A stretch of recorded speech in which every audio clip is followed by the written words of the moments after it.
తెలంగాణ రాష్ట్రం కోసం సాగినటువంటి ఉద్యమం లక్ష్యంలో మన వనరులను కాపాడుకోవాలి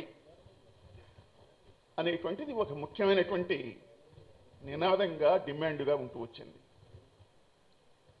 అందుట్లో మరీ ముఖ్యంగా భూములు అమ్మి ఆదాయాన్ని సమకూర్చుకోవటం అనేటువంటి విధానం ఏదైతే ఉందో ఇది తప్పు అని తెలంగాణ రాష్ట్రం కోసం సాగినటువంటి ఉద్యమం వ్యతిరేకించింది. దానికోసం దృఢంగా చివరిదాకా నిలబడింది.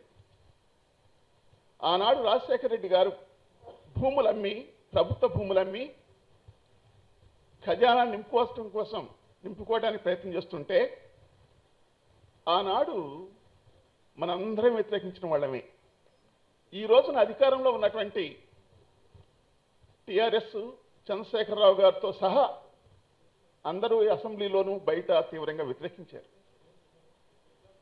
అయితే దురదృష్టవశాత్తు అధికారానికి వచ్చిన తర్వాత చంద్రశేఖరరావు గారు అదే బాటన రాజశేఖర రెడ్డి గారిని తలదన్నే విధంగా వ్యవహరిస్తున్నాడు.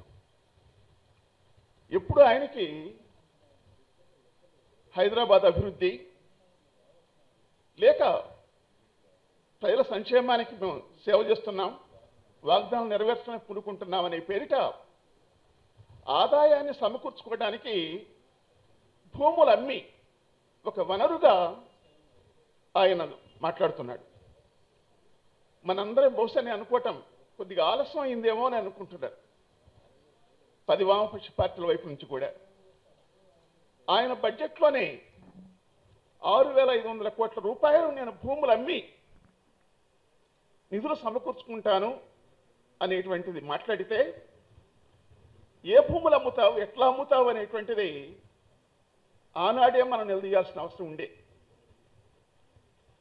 దాన్ని అంత సీరియస్గా తీసుకోలే. దాన్ని దృష్టిలో పెట్టుకొని మొత్తం భూములు ఎలా అమ్మాలి, ఎలా ఆదాయం సమకూర్చుకోవాలి అనేటువంటిది ఆయన మొత్తం ఆలోచన అంతా నిండున్నట్టు కనిపిస్తుంది. భూములు అమ్మి ఒకసారి అమ్మితే మళ్ళీ తిరిగి రావు. భూములు అమ్మి ఆదాయం సమకూర్చుకోవటం అనేటువంటి విధానం ఏ ప్రభుత్వానికి కూడా అది తగింది కాదు. అది అభివృద్ధికి, ప్రగతికి వ్యతిరేకమైంది. మనం రాచరికంలో లేము, ఇప్పుడు రాజులు లేరు మన దేశంలో. కానీ కేసీఆర్ గారి పరిపాలన చూస్తుంటే నైజాం నవాబుల వారసుడా, ఇది దొరల పాలన అనేటువంటిది అప్పుడప్పుడు అనిపిస్తూ ఉంది.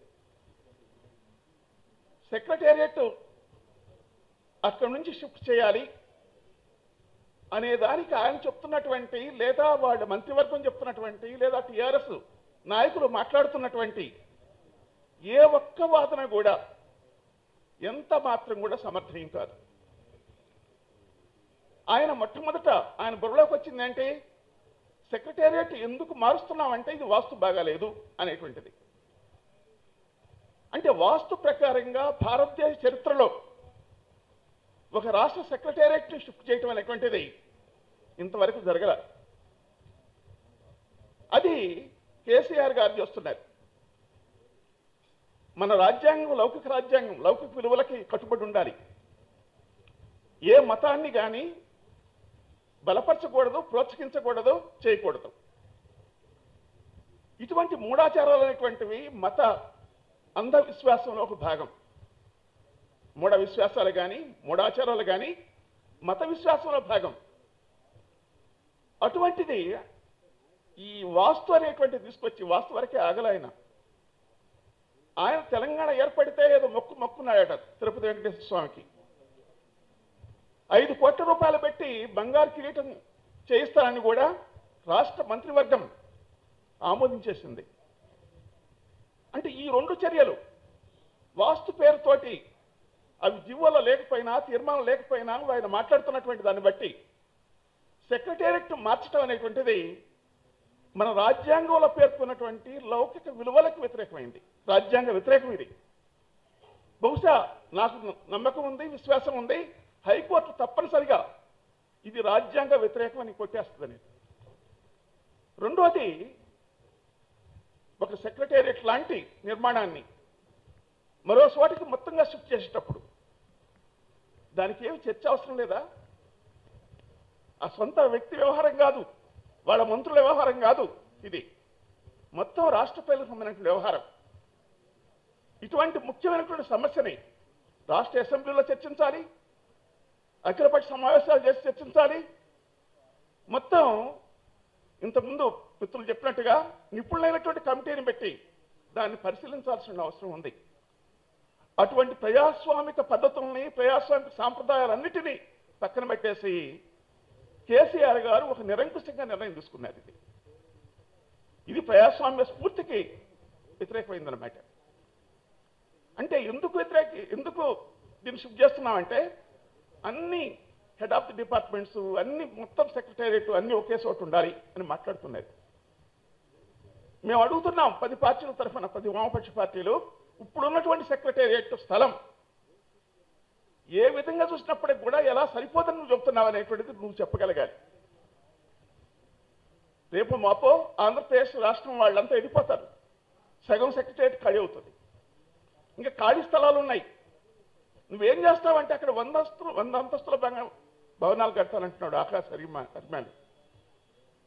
ఒకవేళ నువ్వు ఆ విధంగా కట్టేట్లయితే వాటిల్లోకే ఆ విధంగా భవనాలు నిర్మాణం చేసి హెడ్ ఆఫ్ డిపార్ట్మెంట్స్కి కానీ మిగిలినటువంటి ఆఫీసుల కార్యాలయాలకు కానీ సెక్రటేరియట్ ఉన్న స్థలంలోనే అన్నీ నిర్మించడానికి, అన్నీ అక్కడే నిర్వహించడానికి కావాల్సినటువంటి అన్ని అవకాశాలు ఉన్నాయి. కనుక సెక్రటేరియట్ మీరు మారుస్తామనేటువంటి తప్పు. ఖాళీ స్థలాలు ఉన్నాయి, రేపు ఆంధ్రప్రదేశ్ ప్రభుత్వం ఖాళీ చేసి పోబోతుంది. ఇంకా నువ్వు 100 అంతస్తులు కడితే ఇంకా మెరుగ్గా అన్ని స్థలాలు కూడా ఉండొచ్చు, అన్ని ఆఫీసులు కూడా. కనుక ఇది వాదన అనేటువంటిది తప్పు అయినటువంటిది అన్నమాట. అలాగే జాతీయ హాస్పిటల్ కానీ అక్కడ ఉన్నటువంటి హాస్పిటల్ సముదాయాన్ని మార్చడం కానీ ఇది కూడా ప్రజా వ్యతిరేకమైనటువంటి చర్య. అంటే ప్రజలకి విద్యా వైద్యం అనేటువంటిది అందుబాటులో ఉండాలి. ఈ రోజున టెక్నాలజీ బాగా అభివృద్ధి అయింది, ఇన్ఫర్మేషన్ టెక్నాలజీ తోటి. ఈ గవర్నెన్స్ కాస్త దూరం ఉన్నప్పటికి కూడా ఆఫీసులు పరిపాలన చేయొచ్చు. కానీ ఒక హాస్పిటల్లో అట్లా దూరంగా ఉండి ప్రజలకు అందుబాటులో లేకుండా ఉంటే సాధ్యం కాదు. హాస్పిటల్ అనేటువంటిది ప్రజలకు అందుబాటులో ఉండాలి, వాళ్ళ అవసరాలు తీర్చిదిగా ఉండాలన్నమాట. కనుక ఏ కోణం చూసినప్పటికి కూడా అది సరైంది కాదు. ఇటువంటి మూఢ విశ్వాసాలని, వాస్తు కానీ మొక్కులు తీర్చుకోవటం కానీ అది నిన్నటి నుంచే ప్రారంభం కాలే. ఆయన ఎక్కడే పోయినా సరే యాదగిరి గుట్టకు పోతాడు, 100 కోట్లు ఇస్తానంటాడు. లేకపోతే ఇక్కడ హైదరాబాద్ తీసుకొచ్చి మొత్తం హుస్సేన్ సాగర్ని బాగు చేసి చుట్టూ 100 అంతస్తుల భవనాలు కడతారంటాడు, సెక్రటేరియట్లో కడతారంటాడు. అంటే నిజంగా ఇవన్నీ కూడా అంత అవసరం ఉందా? గవర్నమెంట్స్ కూడా, ప్రభుత్వాలకు కూడా ప్రియారిటీస్ ఉండాలి, ప్రాధాన్యత ఉండాలి. ఈ రోజున వ్యవసాయ రంగం సంక్షోభం పెరుగుతుంది, సంక్షోభంలో కురిగిపోయి ఉంది, ఆత్మహత్యలు కొనసాగుతున్నాయి రైతులై.